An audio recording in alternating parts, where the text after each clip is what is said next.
দৃষ্টান্ত পর্যবেক্ষণ করে বিশেষ কতগুলি দৃষ্টান্ত পর্যবেক্ষণ করে তার ভিত্তিতে সামান্যে উপনীত হতে হলে এক প্রকার লাভ হতে হয়। একেই আরোহমূলক লাভ বা ঝুঁকি। পরের প্রশ্ন, আরোহমূলক লাভ বা ঝুঁকির কথা কে বলেছে? কে আরোহমূলক লাভ বা ঝুঁকির কথা বলেছে? উত্তর হলো যুক্তিবিজ্ঞানী বেইন। যুক্তিবিজ্ঞানী বেইন আরোহমূলক লাভ বা ঝুঁকির কথা বলেছে। পরের প্রশ্ন, সামান্যীকরণ কি বা কাকে বলে? উত্তর হলো বিশেষ বচন থেকে সামান্য বচনে উপনীত হওয়ার প্রক্রিয়াকে সামান্যীকরণ বলে। পরের প্রশ্ন, আরোহ অনুমানের হেতুবাক্য ও সিদ্ধান্তের মধ্যে কোন সম্বন্ধ থাকে না?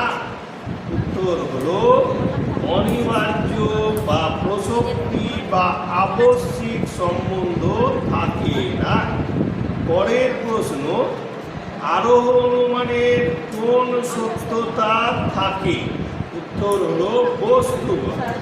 পরের প্রশ্ন, আরোহ অনুমানের কোন সত্যতা থাকে না? উত্তর হলো আরোহ অনুমানের আকারগত সত্যতা থাকে। পরের প্রশ্ন, আরোহ অনুমান কি বৈধ বা অবৈধ হতে পারে? উত্তর হলো না, আরোহ অনুমান বৈধ বা অবৈধ হতে পারে না। পরের প্রশ্ন, আরোহ অনুমান বৈধ বা অবৈধ হতে পারে না কেন? উত্তর হলো আরোহ অনুমানে হেতুবাক্য ও সিদ্ধান্তের মধ্যে প্রসক্তি বা অনিবার্য সম্বন্ধ থাকে না, তাই আরোহ অনুমান বৈধ বা অবৈধ হতে পারে না। পরের প্রশ্ন, বিশেষ বচন থেকে সামান্যে উপনীত হওয়ার প্রক্রিয়াকে আরোহ অনুমান বলে। এ কথা কে বলেছে?